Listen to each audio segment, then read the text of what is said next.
The wind didn't just blow through the canyons of Manhattan. It screamed, a violent, invisible force slamming against the 75th floor of the Thorne Tower. Rain, turning rapidly to sleet, lashed at the floor-to-ceiling glass walls that separated Julian Thorne from the chaos below. He stood with one hand in the pocket of his bespoke charcoal trousers, the other gripping a tumbler of amber liquid that had long since lost its chill. At 34, Julian ruled an empire that spanned continents. To the outside world, to the terrified junior executives and the envious competitors who watched his stock rise with bated breath, he was a titan, a shark, a man made of steel and algorithms. But staring at his own reflection in the darkened glass, ghosted over the glittering, freezing city lights, he saw the truth. He looked older. The lines around his eyes were etched deep, not by laughter — he hadn't laughed in 3 years — but by a sleepless, grinding solitude. His office was a masterpiece of modern intimidation. 3,000 square feet of Italian marble, black leather and chrome. It was sterile, cold, a mausoleum built to house a living ghost. He had designed it this way on purpose. After Isabella died, after the crash that took her and the future he thought he deserved, Julian had systematically purged his life of warmth. Softness was a liability. Hope was a bad investment. He turned away from the window, the movement sharp and controlled. The office was silent, save for the hum of the climate control, fighting a losing battle against the blizzard outside. It was December 23rd. The city was alive with holiday parties, champagne toasts, and desperate last-minute shoppers. But here, in the sky, there were no decorations, no lights. Just the blue glow of his multiple monitors and the heavy silence he wore like armor. Julian walked to his desk, a massive slab of obsidian that cost more than most people earned in a decade. He set the whiskey down. He should go home. The penthouse was only an elevator ride away, occupying the top 3 floors of the building. But home was the wrong word. It was just a place where he slept, usually fitfully, usually haunted by the sound of screeching tires and shattering glass. He checked his watch. 10:45 p.m. The building should have been empty hours ago. He had issued the memo himself. All non-essential personnel are to vacate the premises by 6 p.m. due to severe weather warnings. He paid them enough to obey.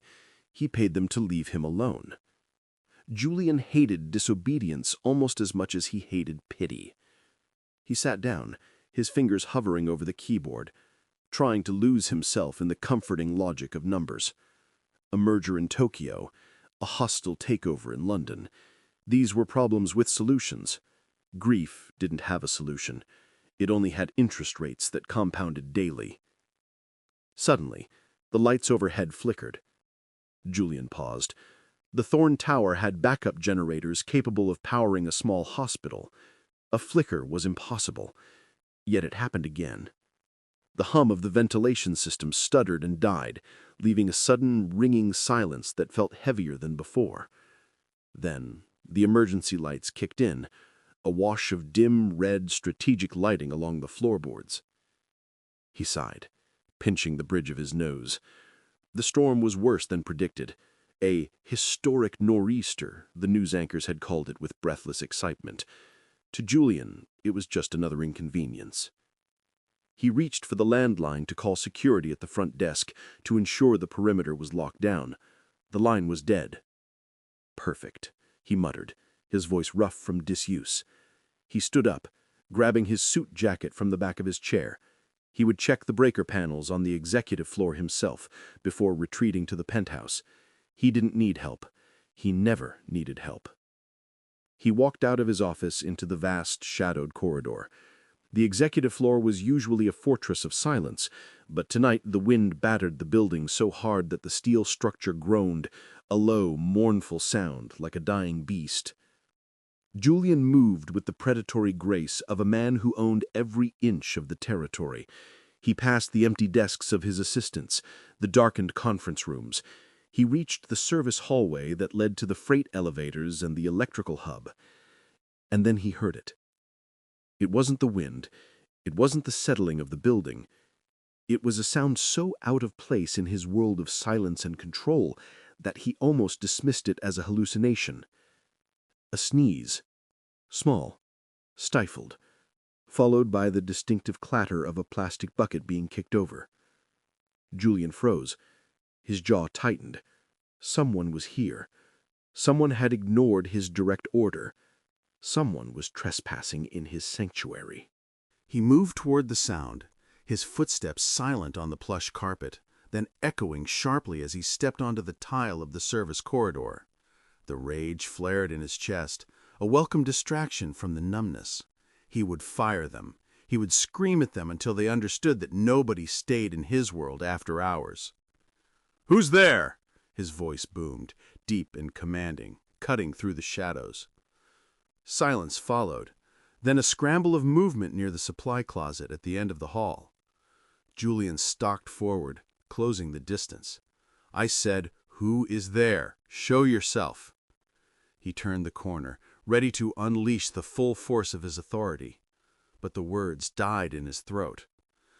The scene before him was pathetic and infuriating. A service cart was wedged against the wall, and crouched beside it, looking like a deer caught in the headlights of a semi-truck, was a girl. She couldn't have been more than 23. She was wearing the generic gray uniform of the night cleaning crew, a uniform that was currently soaked through. Her hair, a dark, messy tangle, was plastered to her pale face. She was shivering so violently that the keys clipped to her belt were jingling. She looked up at him, her eyes wide, terrified, and impossibly large in the dim red emergency light.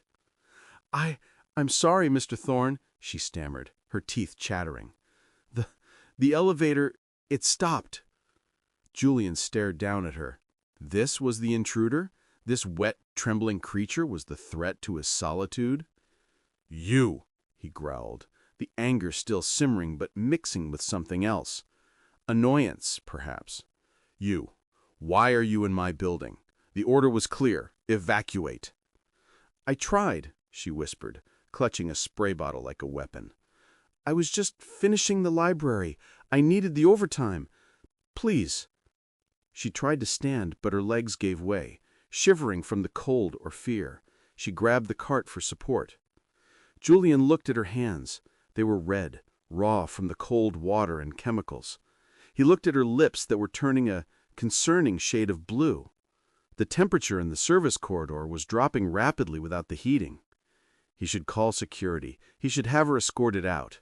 But the storm was raging outside, and looking at her, he knew she wouldn't make it to the subway, let alone home.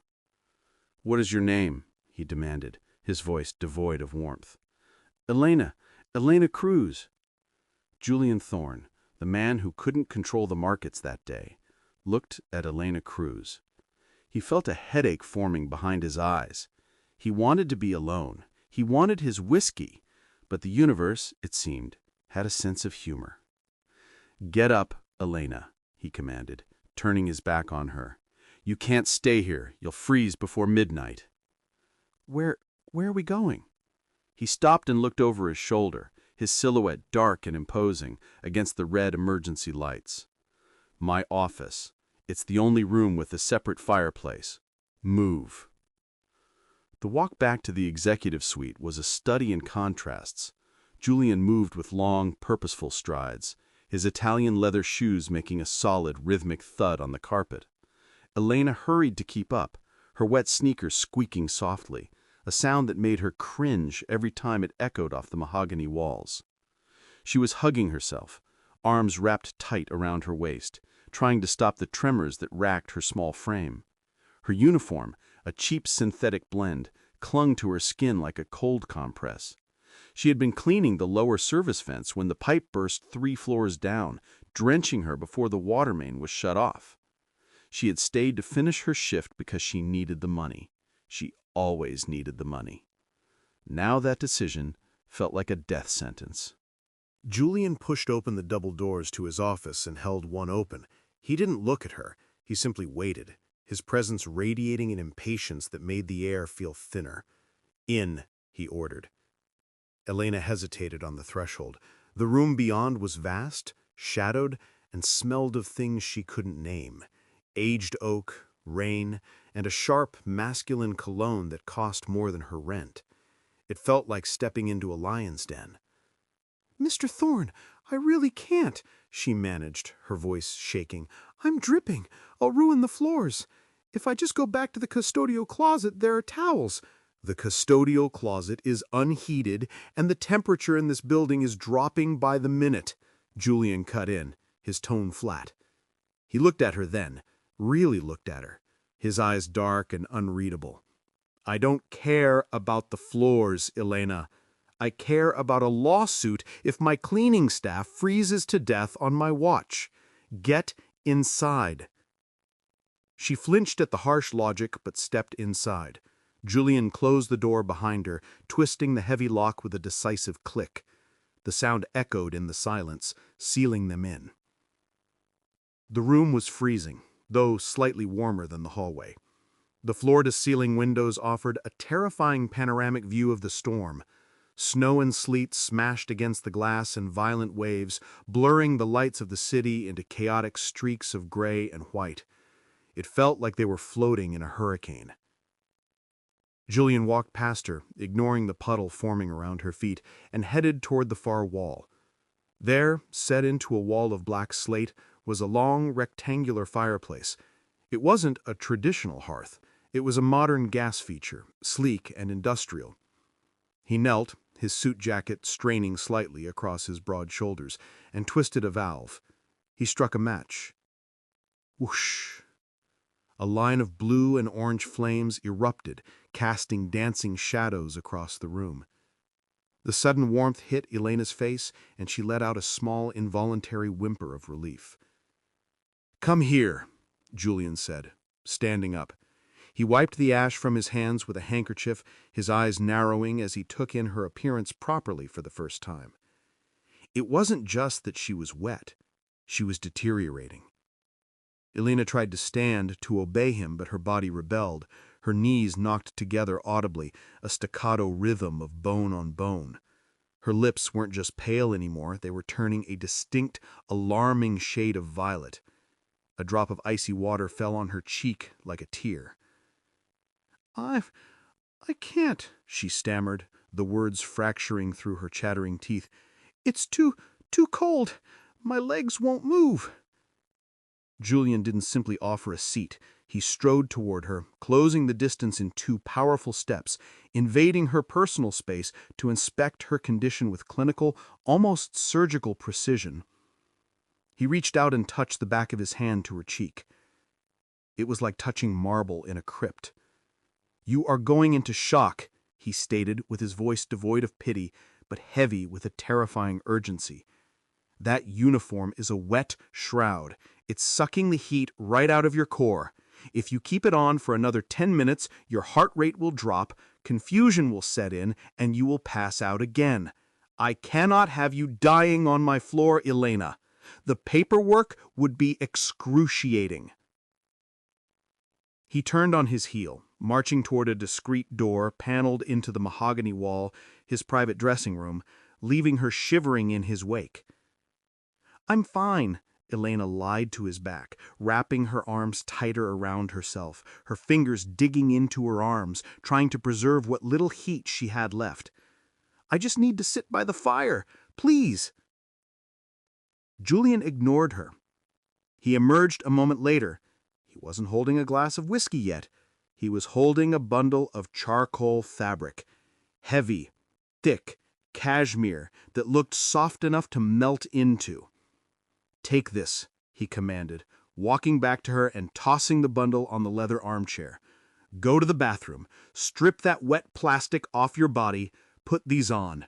Now." Elena stared at the clothes, then at him. Panic, irrational and sharp, flared in her chest. "I can't wear your clothes, Mr. Thorne. That's inappropriate. I'm the cleaning staff. I can't be seen in the inappropriate." Julian let out a harsh, incredulous laugh that echoed off the glass walls. He stepped closer, towering over her, using his size not to threaten, but to emphasize the brutal reality of their situation. Look outside, Elena. The world has stopped. The rules of inappropriate ended when the power grid failed. This isn't a boardroom anymore. It's a survival situation. He pointed a finger at the bathroom door, his expression brooking no argument. I don't care about propriety. I care about physics. Wet fabric conducts heat away from the body 25 times faster than air. You are losing a battle against thermodynamics, and I refuse to stand here and watch you lose. His eyes bore into hers, dark, intense, and demanding obedience. Do I need to carry you in there myself? He asked softly, his voice dropping to a dangerous rumble. Because I will. I will carry you, and I will stand outside that door until I hear the water running. Do not test me tonight. The threat hung in the air, not violent, but determined. Elena looked at the fire, then at her trembling hands, blue at the fingernails. She realized he was right. Her pride was a luxury she couldn't afford. She grabbed the bundle of clothes, clutching them to her chest. No, I'll go. She hurried into the bathroom, her wet sneakers squeaking one last time against the floorboards. Inside the marble sanctuary, the air was slightly warmer. She peeled the freezing uniform off her skin. It was painful, like tearing off a bandage, the wet fabric clinging stubbornly to her frozen limbs. She dried herself frantically with a plush towel from the heated rack, rubbing until her skin turned pink. Then she pulled on Julian's clothes. The sweater engulfed her. It smelled of sandalwood, rain, and power. It hung to her mid-thighs, swamping her small frame. The sweatpants were massive, requiring her to roll the waistband 3 times just to keep them up. But as the fabric settled against her skin, the warmth was immediate. It seeped into her frozen pores, stopping the violent shivering and replacing it with a strange, heavy comfort. I'm decent, she whispered, her voice feeling too small for the room. Julian turned slowly. For a moment, the only sound was the crackle of the gas fire. Julian's eyes swept over her. He expected her to look ridiculous, a child playing dress-up in her father's clothes. He wasn't prepared for what he actually saw. She looked soft. The dark gray wool highlighted the pale curve of her neck and the flush returning to her cheeks. Her legs, bare from the thigh down, were slender and pale. Standing there in his clothes, amidst his cold fortress of stone and glass, she looked like a vibrant, living thing. A primal thought spiked in his brain, a recognition he hadn't felt in years. Mine. He crushed the thought instantly, burying it under layers of ice and logic. Better, he said gruffly. He walked back to his desk, putting the obsidian slab between them like a shield. You can leave your wet things on the hearth to dry. Elena nodded, kneeling to arrange her uniform near the flames. As she moved, her stomach gave a loud, treacherous growl. The sound echoed in the silence, surprisingly loud. Elena froze, her face burning hotter than the fire. I'm sorry. He paused in the middle of typing a password. He looked at the clock. It was past 11 p.m. She had been working since the afternoon shift. He opened the bottom drawer of his desk. He didn't keep snacks. He barely ate. But his executive assistant, a woman who mothered him despite his protests, always stocked a stash of high-protein bars and dark chocolate in the drawer for emergencies. He grabbed 2 foil-wrapped bars and a bottle of sparkling water from the hidden mini-fridge. He walked around the desk and held them out. "Eat," he commanded. Elena looked at the protein bars. They were an expensive brand she'd seen in health food stores, costing $5 apiece. "I can't take your food, Mr. Thorne. If you pass out from low blood sugar, I have to carry you, and I don't feel like lifting anything heavy tonight. Take it." She took them, her fingers brushing his again. This time, her skin wasn't quite as cold. "Thank you," she said softly. She sat back on her heels, unwrapping a bar. She ate quickly, with the focused intensity of someone who wasn't sure when her next break would be. Julian leaned against the edge of his desk, crossing his ankles. He swirled the remaining whiskey in his glass, watching her. The silence stretched again, but it felt less hostile now. It was curious. "You said your name is Elena." It wasn't a question. She swallowed a bite of chocolate and oats. "Yes, sir. Elena Cruz." "How long have you worked in the tower, Elena Cruz?" 6 months. I usually work floors 20 through 30. Tonight was just extra coverage." 6 months, Julian repeated. He looked around his office. "And you think I'm a monster?" Elena choked slightly on her water. "What? No, I don't lie to me," Julian cut in, his voice smooth but cynical. "I know what the staff says. The Ice King of Wall Street, the hermit in the penthouse. They say I fired my last assistant because she smiled too much." Elena bit her lip. She had heard the rumors. People said Julian Thorne had a heart of stone, that he cared more about profit margins than human beings. They said he was terrifying. She looked at him now, the tired lines around his eyes, the way his hand gripped the glass too tightly, the fact that he had given a stranger his own clothes to keep her warm. She said, "You're strict," she admitted carefully, "and that you don't like noise." She paused, then took a risk. "But monsters don't usually share their sweaters." Julian scoffed, a short, harsh sound. "Don't mistake practicality for kindness, Elena. Dead bodies are bad for business. That's all this is." He turned away from her, walking back to the window.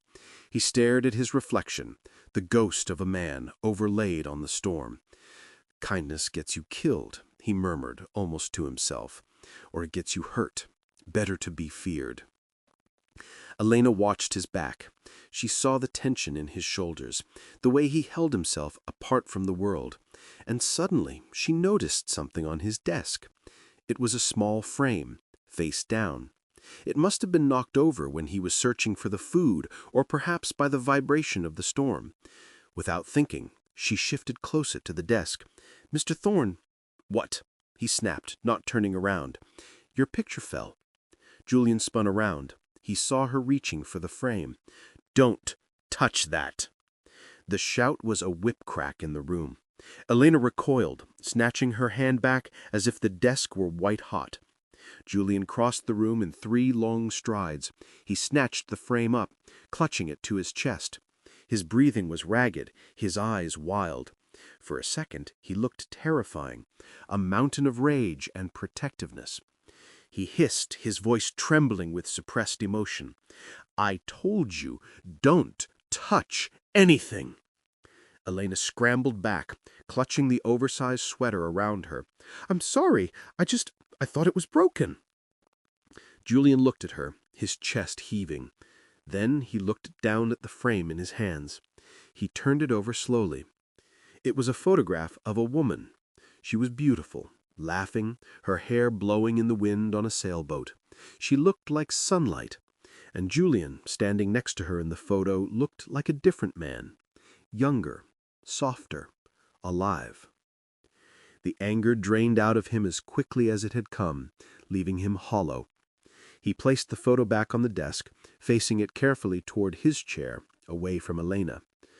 "Her name was Isabella," he said, his voice quiet and raw. Elena stayed very still. "She was beautiful. She was everything, he corrected. He picked up his whiskey glass, only to find it empty. He stared at the bottom of the glass. And she died because I was 5 minutes late, because I was busy working, because I thought I had all the time in the world. He looked at Elena then, his dark eyes piercing through her defenses. That is why I am a monster, Elena. Not because I fire people, but because I destroy the things that matter. He walked back to the fireplace and tossed the empty glass into the flames. It didn't shatter, it just rolled into the ash, blackened. "Go to sleep," he ordered, pointing to the long leather sofa on the other side of the room. "The storm isn't stopping and I'm done talking." He sat down in his chair and turned his back to her, staring at the photo of his dead wife. Elena watched him for a long time. She saw the wall he had built around himself, brick by brick. But tonight she had seen through a crack. She moved to the sofa and curled up, pulling the cashmere sweater over her knees. The scent of sandalwood and rain surrounded her. "Good night, Mr. Thorne," she whispered into the dark. He didn't answer, but he didn't tell her to leave either. Outside, the wind howled, burying the city in white. Inside, the air was charged with the static of two lonely people breathing in the same room. And for the first time in 3 years, Julian Thorne wasn't entirely alone in the dark. Dawn broke over Manhattan, not with a roar, but with a blinding, silent brilliance. The storm had passed, leaving the city entombed in white. The morning sun reflected off the millions of snow-covered rooftops, turning the world outside the 75th floor into a field of diamonds. Julian woke with a stiff neck. He had fallen asleep in his ergonomic chair, head resting on his hand, keeping a silent vigil he hadn't intended to keep. He blinked, the gritty feeling of a hangover, emotional, not chemical, coating his mind. For a split second he forgot. He expected the empty silence. He expected the hollow ache of another day alone. Then he heard it, a soft, rhythmic sound. Rustle. Sigh. He turned his head. Elena was still asleep on the leather sofa. She had curled into a tight ball beneath his charcoal sweater, her knees pulled up to her chest. One hand hung off the edge of the cushions, her fingers relaxed and open. He stared. In the harsh light of day, the absurdity of the situation should have made him angry. A cleaning lady, sleeping in his private office, wearing his $3,000 cashmere? It was a violation of every boundary he had set for himself. But he didn't feel angry.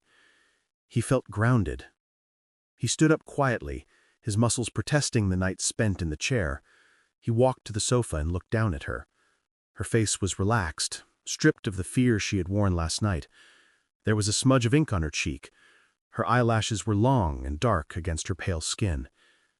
Without thinking, Julian reached out. His hand hovered over her shoulder, an inch from the soft wool.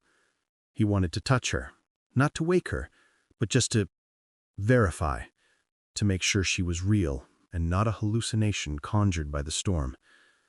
Control. He reminded himself harshly. Do not touch. He pulled his hand back and turned away, walking to the small kitchenette hidden behind a walnut panel. He needed coffee. Black. Strong enough to kin a horse. The whir of the espresso machine was loud in the quiet room. Elena gasped behind him, jerk him awake. Julian didn't turn. Relax. It's just coffee. He heard the rustle of leather as she sat up. Mr. Thorne, I fell asleep. I'm so sorry. What time is it? 8. The sun is up. He poured 2 cups. He didn't ask if she wanted one. He just assumed. He walked over and placed a steaming ceramic mug on the low table in front of her. Drink, he said. Elena looked at the mug, then at him. She looked disheveled, her hair a mess, the sweater slipping off one shoulder to reveal the strap of her camisole. She hastily pulled the wool back up, cheeks flushing pink. Thank you, she mumbled, wrapping her hands around the mug. Is the building open? Can I leave? Julian took a sip of his coffee, leaning against the window, blocking the light. He watched her over the rim of his cup. Why are you in such a rush, Elena? Is there someone waiting for you? A boyfriend? A husband? He hated himself for asking. He told himself it was a security question, vetting the employee. Elena's expression changed. The softness vanished, replaced with a shadow of anxiety. She looked down at the black coffee. "Not exactly," she said evasively. "Just my landlord. He gets impatient if I'm not back." "Your landlord gets impatient if you don't come home. That sounds like a very attentive landlord." Elena didn't answer. Her grip on the mug tightened until her knuckles turned white. Julian set his cup down. He moved toward her, invading her space with deliberate slowness. He saw the way her breath hitched. "You're lying," he stated softly. He stopped right in front of her. He reached out, and this time he didn't stop. He hooked a finger under her chin, tilting her face up to meet his gaze. The contact was electric. Her skin was warm now, soft. "Who are you running from, Elena?" Her eyes darted to his, wide and trapped. "It's complicated, sir. Please, I just need to get my uniform and go." "No," Julian said. His voice was low, a rumble in his chest. "You are not going anywhere in that wet rag of a uniform. And you weren't leaving until I say it's safe. You can't keep me here. Watch me." He leaned in closer. The air between them crackled. He could smell the sandalwood of his own sweater on her, mixed with the scent of her sleep-warm skin. It was intoxicating.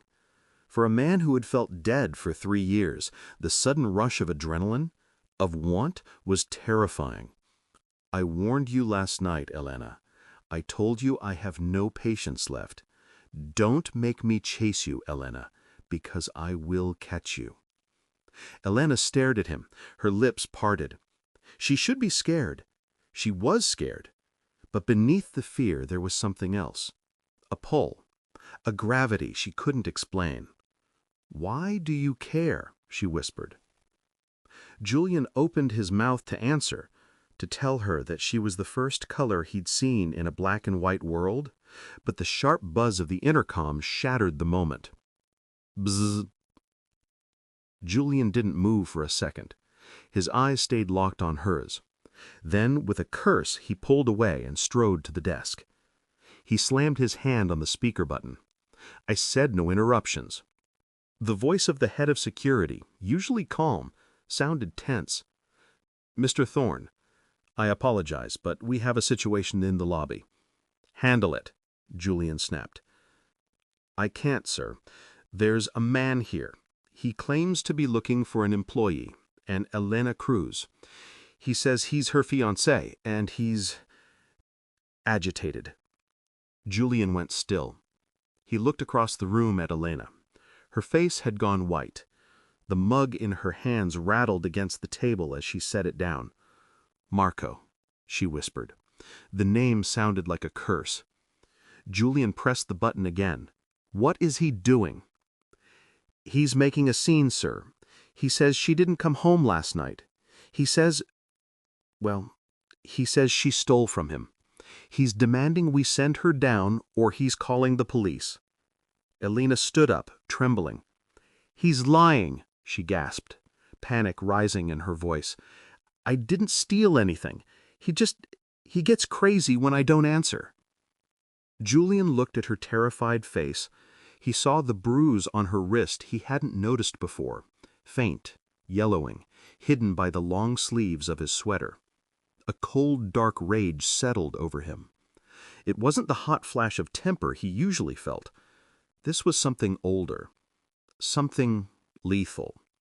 "Bring him up," Julian said into the intercom. His voice was calm, but it carried a lethal edge that made the speaker crackle. "But do not let him walk freely. I want him flanked. 2 guards, hands visible at all times. If he twitches, you drop him." "Understood, sir," the voice crackled back. Julian released a button. The red light on the console faded. Elena was staring at him, her eyes wide with horror, her hands gripping the edge of the desk so hard her knuckles turned white. "You can't bring him here," she whispered, backing away until her legs hit the edge of the leather sofa. "He's crazy, Julian. When he gets angry, he doesn't see reason. He'll break things. He'll hurt you." "He won't break anything," Julian assured her, walking around the desk. He moved with a slow, predatory grace, positioning himself between her and the elevator doors. "You are used to facing him alone, Elena. Tonight, he is facing the full resources of Thorne Enterprises." He pointed to a spot behind the heavy obsidian desk. "Stand there," he ordered. "Do not move. Do not speak. Let me handle the animal." Elena scrambled behind the desk, peering over the edge. The weight was agonizing. The digital numbers on the elevator panel climbed slowly, glowing red in the dim light. 50. 60. 70. Every chime of the floor passing felt like a countdown to an explosion. Julian adjusted his cuffs. He rolled his neck, a sharp crack echoing in the silence. He looked relaxed, almost bored, but Elena saw the tension in his jaw. He was coiling like a spring, ready to snap. Ding. The doors slid open. Marco was there. But he wasn't storming in like a conqueror. He was bracketed by two massive security guards in full tactical vests. A hand was clamped firmly on each of his arms, forcing him to walk forward. Marco looked furious, his face red and blotchy, thrashing uselessly against the iron grip of the professionals. He scanned the room wildly, his eyes manic, until he spotted Elena peeking out from behind the desk. "There you are," Marco shouted, struggling against the guards, spit flying from his mouth. "You think you can hide from me? You think a fancy door stops me?" Julian didn't flinch. He just nodded to the guards. "Hold him there." The procession stopped in the center of the room. The guards didn't release him. They simply tightened their grip, forcing Marco to stand still, immobilized. Marco looked at Julian, looking him up and down with sneering contempt. Then he looked at Elena, drowning in the oversized sweater. His eyes narrowed with a disgusting realization. "So, this is what you do," Marco sneered, his voice dripping with venom. "You sleep with the boss for a raise. Is that how you pay for your mother's meds now, Elena? On your knees?" The air in the room vanished. "Watch your mouth," Julian said. His voice was quiet, barely a whisper, but it carried more danger than Marco's shouting ever could. "You are currently trespassing. I am giving you 30 seconds to explain why I shouldn't have you arrested for harassment, slander, and disruption of corporate operations." Julian's legal counsel. "Get this trash out of my building," Julian ordered, nursing his bruised hand. He didn't look at Marco. He looked at his lawyer, Miss Vance, who was standing calmly by the elevator holding a tablet. "Miss Vance." The lawyer stepped forward, her stylus hovering over the screen. "Yes, Mr. Thorne?" "I want a restraining order filed within the hour. Emergency expungement. But that is just the paperwork. I want you to run a full financial audit on this man. Find out where he works." "He's a mechanic at the garage on 4th, Elena whispered from behind the desk, her voice trembling. "Buy the garage," Julian commanded without missing a beat. "Call the owner right now. Offer him double the market value for the business. Then, once the papers are signed, fire Marco for gross misconduct. Ensure he is blacklisted from every reputable shop in the tri-state area." Marco's eyes widened. You can't do that." He ignored him, stepping closer. "Then find out who holds his car loan. Buy the debt. Call it in immediately. If he can't pay, and he won't have a job so he can't, repossess the vehicle. Check his lease. If he rents, buy the building, or offer the landlord a premium to find a reason to evict him.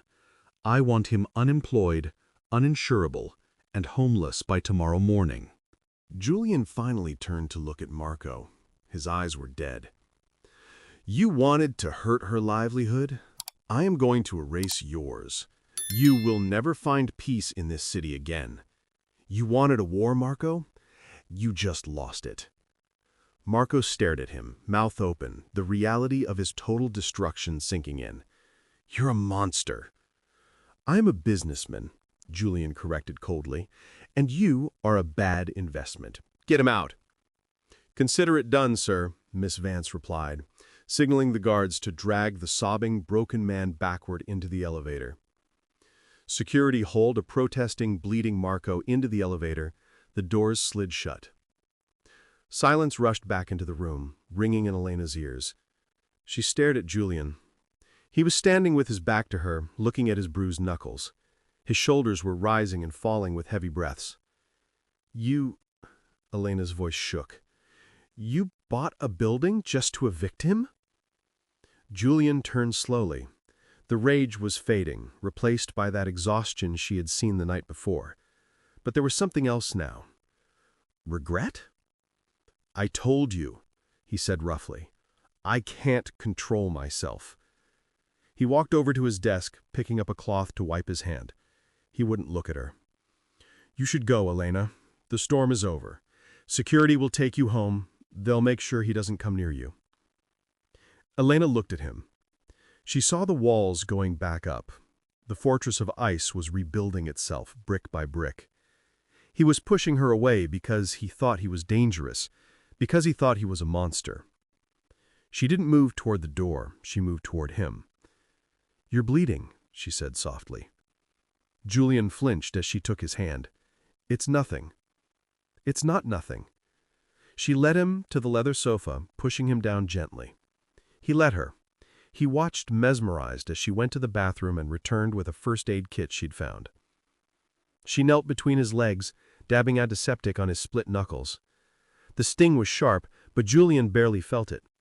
All he could feel was her small hands, her breath against his skin, the scent of her, fear mixed with relief and something sweet. Why did you do that? She whispered, not looking up at his hand. You could have lost everything. Your reputation? I didn't care about my reputation.